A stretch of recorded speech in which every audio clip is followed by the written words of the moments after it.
Processo de corrupção no INSS segue na fase de investigação. O caso de corrupção envolvendo altos funcionários do Instituto Nacional de Segurança Social continua na sua fase de instrução preparatória.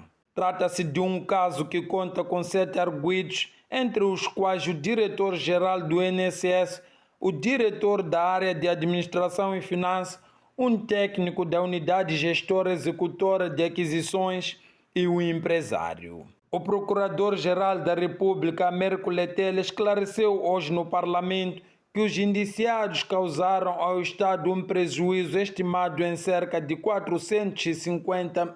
Letele, que falava na apresentação do seu informe anual sobre a situação da justiça e legalidade, destacou ainda o caso da corrupção envolvendo gestores sênios de linhas aéreas de Moçambique.